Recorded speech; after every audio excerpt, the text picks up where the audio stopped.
This is the reading of The Power of the Spoken Word by Florence Scovel Shinn. Be strong, fear not. Be strong, fear not. Fear is man's only adversary. You face defeat whenever you are fearful.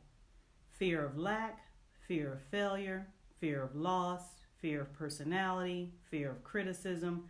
Fear robs you of all power, for you have lost your contact with the universal powerhouse. Why are ye fearful, O ye of little faith? Fear is inverted faith. It is faith turned upside down. When you are fearful, you begin to attract the thing you fear. You are magnetizing it. You are hypnotized by the race thought when you are afraid. Daniel was undisturbed because he knew his God was stronger than the lions. His God made the lions as harmless as kittens. So walk up to your lion as quickly as possible and see for yourself. Perhaps all your life you've been running away from some particular lion. It has made your life miserable and your hair gray. A hairdresser once told me that she knew a woman whose gray hair returned to its natural color when she stopped worrying. A woman said to me during an interview, "I'm not a bit fearful, but I worry a lot." Fear and worry are twins and are the same thing. If you are fearless, your worry cells would be dried up. Why are ye worried, O ye of little faith?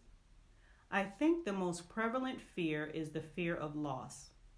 Perhaps you have everything that life can give, but in creeps the old lion of apprehension. You hear him growling. It's too good to be true. It can't last. If he gets your attention, you may well worry. Many people have lost what they prized most dearly in life. That is because invariably they fear loss. The only weapon you can use against your lions is your word. Your word is your wand, filled with magic and power. You wave your wand over your lion and transmute him into a kitten. But the lion will remain a lion unless you walk up to him. You may well ask, how do we walk up to lions? Moses said unto his people, "Fear ye not, stand still and see the salvation of the Lord, which he will show to you this day. For the Egyptians whom ye have seen today, ye shall see them again, no more forever. The Lord shall fight for you, and ye shall hold your peace." What a marvelous arrangement. Infinite intelligence knows the way out. Infinite intelligence knows where the supply is for every demand. But we must trust. Keep our poise and give it right away. So many people are afraid of other people. They run away from disagreeable situations, so of course the situation runs after them. The Lord is my light and my salvation. Whom shall I fear? The Lord is the strength of my life. Of whom shall I be afraid? The 27th Psalm is one of the most triumphant psalms. It is also rhythmic and musical. The writer realized that no enemy could harm him, for the Lord was his light and his salvation. Now remember, your only enemies are within yourself. The Bible is speaking of the enemy thoughts, your doubts, your fears, your hates, your resentments, and your forebodings. Every negative situation in your life is a crystallized thought. It has been built up out of your own vain imaginings. But these situations cannot stand the light of truth.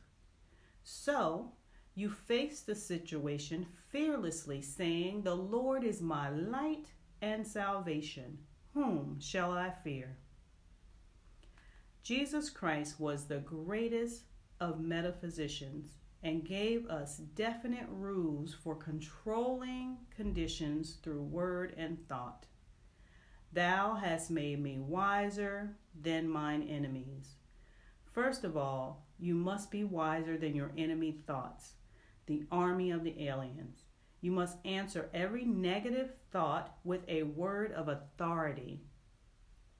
The army of the aliens will chant, business is dull and money is scarce. Immediately you reply, my supply comes from God and now appears like mushrooms overnight. There are no hard times in the kingdom. You may have to keep this up for quite a while, like the song of the katydids. Catty did, catty didn't, and so on. Finally, you win out, for the truth must prevail, and you have to put to flight the army of the aliens. Then, when you are off your guard, the army of the aliens begins again. You're not appreciated. You'll never be a success. You answer immediately. God appreciates me, therefore man appreciates me. Nothing can interfere with my divinely designed success. Finally, the army of the aliens is dissolved and dissipated because you do not give it your attention. You have starved the aliens out. Starve out the fear thoughts by not giving them your attention and acting your faith. The lion draws his fierceness from your fear. His roar is in the tremors of your heart. Stand still like Daniel, and you too shall hear the rush of angels sent to take your part. The mission of Jesus Christ was to wake people up. Awake, thou that sleepeth. People were asleep in the Adamic dream of opposites. Lack, loss, failure, sin, sickness, and death seemed like realities to them. The story of Adam is that he ate of the tree of illusion and fell into a deep sleep. In this deep sleep, he vainly imagined good and evil. Bernard Shaw, in his book, Back to Methuselah, says, Adam invented murder, birth and death, and all negative conditions. It was the development of the reasoning mind. Of course, Adam stands for generic mind. In the Garden of Eden stage, man functioned only in the superconscious. Whatever he desired or required was always at hand. With the development of the reasoning mind came the fall of man. He reasoned himself into lack, limitations, and failure. He earned his bread by the sweat of the brow instead of being divinely provided for. Jesus Christ's message was to bring people back into the fourth dimension, the Garden of Eden consciousness. In the 14th chapter of John, we find the summing up of all his teachings. He called it the gospel, which means good tidings. With amazing simplicity and directness, he told the people that if they asked, believing, they would receive, attributing the power always to the Father within. God is the giver, man the receiver. This supreme intelligence supplies man with all that he desires and requires. This was certainly a doctrine to wake people up. He proved his statements with miracles and wonders. One of the most dramatic miracles was the healing of the man who had been blind from birth. The opponents of Jesus questioned the man, hoping to find something against him. But the man would only say, "One thing I know, whereas I was blind, now I can see." This is a marvelous statement to make to yourself. Whereas I was blind, now I can see. Perhaps you were blind to your good, blind to your opportunities, blind to your intuitive leads, blind to appearances, mistaken friends for enemies.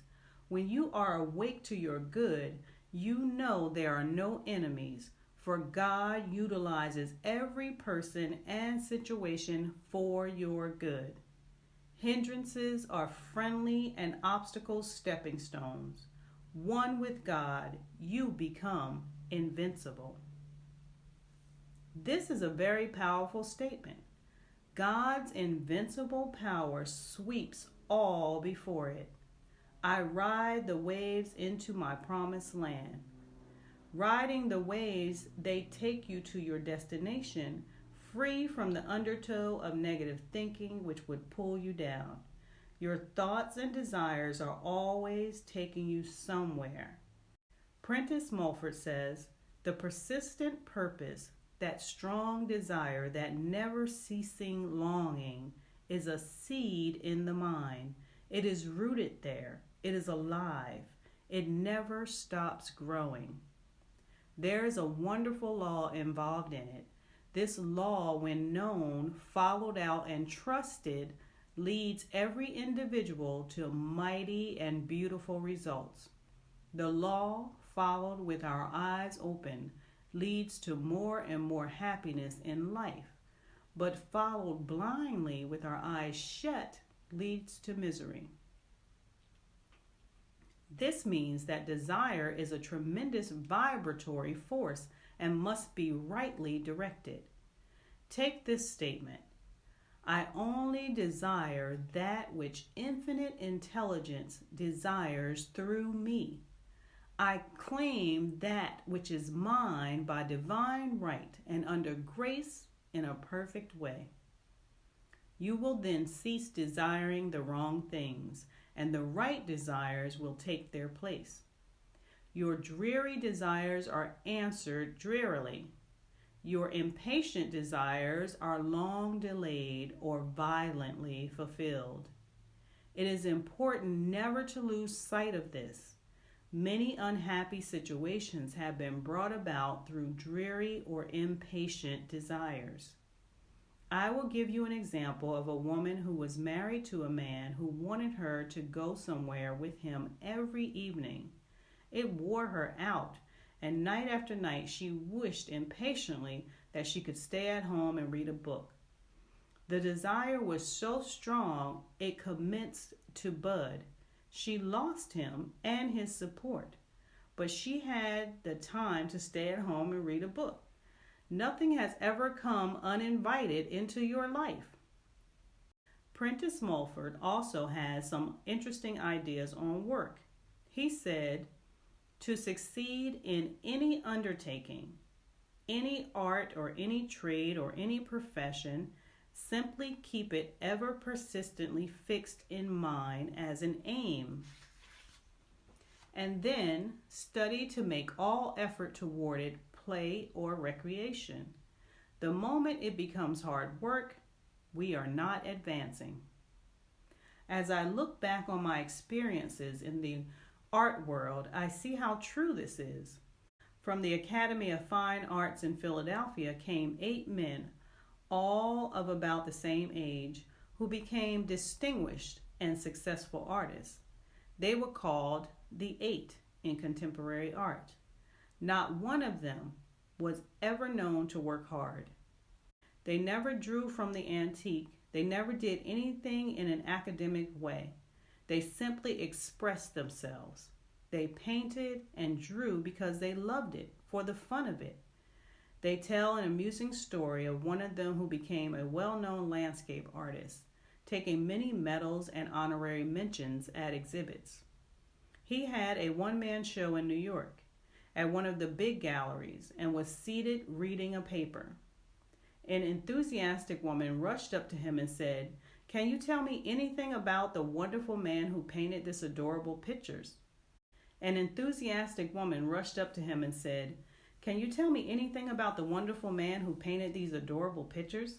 He replied, "Sure, I'm the guy that painted the damn things." He painted for fun.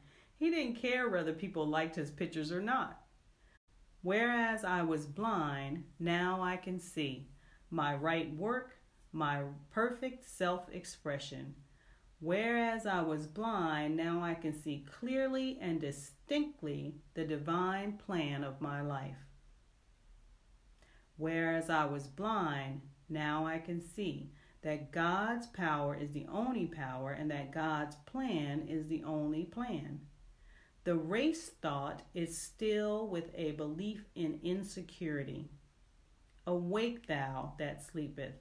God is your eternal security of mind, body, and affairs. Let not your heart be troubled, neither be afraid. If you were wide awake to your good, you could not be troubled and fearful. Waking up to the truth that there is no loss, lack, or failure in the kingdom of reality, loss, lack, and failure would disappear from your life. They come from your own vain imaginings. The following is an example illustrating the working of the law. A number of years ago, when I was in London, I bought a wonderful fountain pen at Osprey's. It was Japanese and was called a Namaki pen. It was quite expensive, and they gave me with it a guarantee that it would last 30 years. I was very much impressed because every summer on the 5th of August, they wrote me asking how the pen was getting along. One might have thought I had bought a horse. It was no ordinary pen and was very satisfactory. I always carried it with me, and one day I lost it. I immediately commenced denying loss. I said, there is no loss in divine mind, therefore I cannot lose the pen. It will be restored to me or its equivalent. No shops that I knew of in New York carried these pens, and London was a long way off. But I was charged with divine confidence. I couldn't lose the pen. One day, going along Fifth Avenue in a bus, my eye caught a sign on a shop for a fraction of a second. It seemed to stand out in the light. It read Oriental Craft Shop. I had never heard of it, but I had a strong hunch to go in and ask for a Namaki pen. I got off the bus and went into the shop and asked. The saleswoman replied, why, yes, we have quite an assortment. They have just been reduced to $2.50. I praised the Lord and gave thanks. I bought 3 and told the above story at one of my meetings. They were soon sold out as people rushed to get them. This was certainly an amazing working of the law, but I was wide awake to my good. I did not let any grass grow under my intuitive lead. The truth student knows he must prove the principle in his everyday affairs. Acknowledge me in all your ways, and I will direct your paths. Verily, verily, I say unto you, he that believeth on me, the works that I do, he shall do also, and greater works than these shall he do, because I go unto my Father. What wonderful faith Jesus Christ had in man. He had the vision of the race to come. The man made in God's likeness and image, imagination. And whatsoever ye shall ask in my name, that will I do, that the Father may be glorified in the Son. If ye shall ask anything in my name, I will do it. He explained to the people that they were under a system of gifts. God was the giver, man the receiver. Believest thou not that I am in the Father, and the Father in me? The words that I speak unto you, I speak not of myself, but the Father that dwelleth in me, he doeth the works. He told people to seek the kingdom, the realm of perfect ideas, where all things would be added unto them. He woke them up. Whereas I was blind, now I can see. There is nothing to fear, for there is no power to hurt. I see clearly before me the open road of fulfillment. There are no obstacles on my pathway. Thou madest him to have dominion over the works of thy hand. Thou hast put all things under his feet. Psalms 8:6.